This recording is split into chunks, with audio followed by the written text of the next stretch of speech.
जय श्री श्याम दोस्तों, राधे राधे राधे कृष्णा। तो आज की हमारी कहानी है कि दोस्तों एक बहुत बहुत घना जंगल था और उसमें एक बहुत विशाल पेड़ था बरगद का। उस बरगद के पेड़ के ऊपर एक चील ने अपने अंडे दिए हुए थे और उसी पेड़ के नीचे एक मुर्गी ने भी अंडे दिए हुए थे। एक दिन बहुत तेज आंधी तूफान आया तो जो चील का जो एक अंडा था वो नीचे आके मुर्गी के अंडों में गिर गया। अब दोस्तों धीरे धीरे वक्त बीतता गया और वो जो मुर्गी के अंडे थे उनमें से बच्चे निकल गए। जब बच्चे निकले तो चील का बच्चा भी निकला। अब धीरे धीरे वो चील का बच्चा भी मुर्गी के बच्चों के साथ बड़ा होने लगा, दाने चुगने लगा, कुकड़ू कू करने लगा।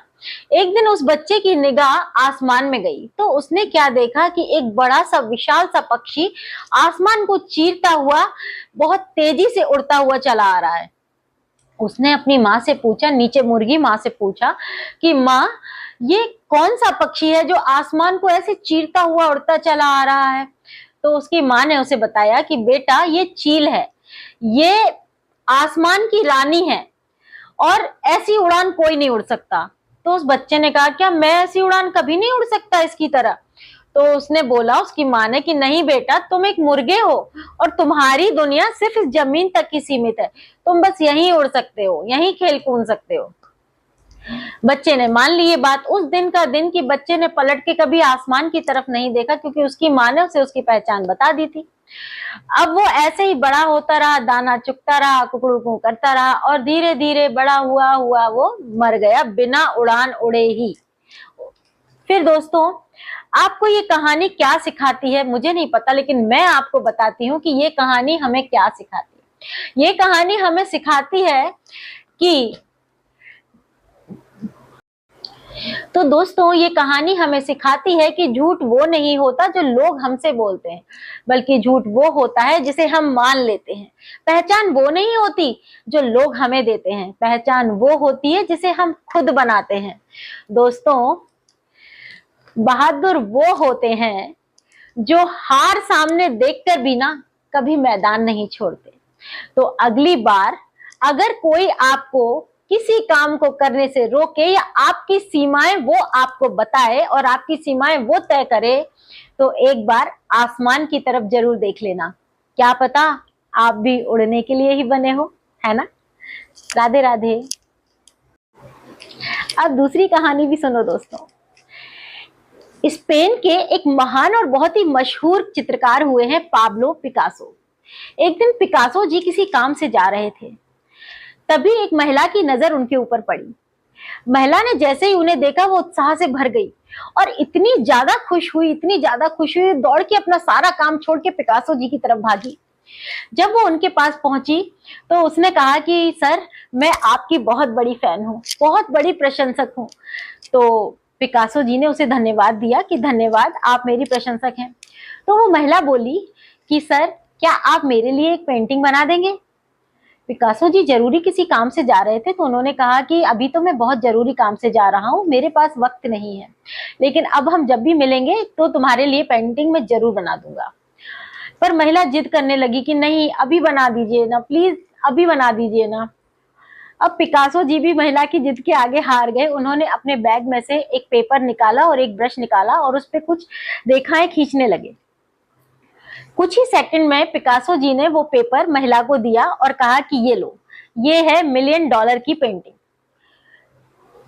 ये सुन के महिला थोड़ी मुस्कुराई और मन में सोचने लगी कि ये कुछ ही सेकंडों में खींची हुई रेखा है, $1,000,000 की पेंटिंग कैसे हो सकती है? पिकासो जी मुझसे मजाक कर रहे हैं। तो पिकासो जी को उसकी बात समझ में आ गई कि अंदर मन में क्या सोच रही है। तो पिकासो जी ने कहा कि चलो ठीक है, अब हम अगली बार मिलते हैं ना, अभी आप इस पेंटिंग को लेके अपने घर जाओ। तो महिला ने वो जो पेपर था उसने अपने पर्स में रखा और चली गई अपने घर। फिर सोचती रही कि कैसा हो सकता है कि 10 सेकंड में खींची हुई ये रेखाएं $1,000,000 की हो सकती है, क्यों ना इसकी असली कीमत पता की जाए। और महिला उस पेंटिंग को ले 10 सेकंड में खींची हुई ये रेखाएं $1,000,000 की कैसे हो सकती हैं, और वो उस पेंटिंग की असली कीमत पता करने मार्केट पहुंच गई। जब मार्केट में उसने उस पेंटिंग की असली कीमत पता की तो वास्तव में उसकी आंखें फटी की फटी रह गईं। वो पेंटिंग $1,000,000 की ही थी। महिला ये सोचकर उसने जल्दी से पता किया कि पिकासो जी का घर कहाँ है और वो उनके घर की तरफ दौड़ी और उनके घर पर पहुंच गई।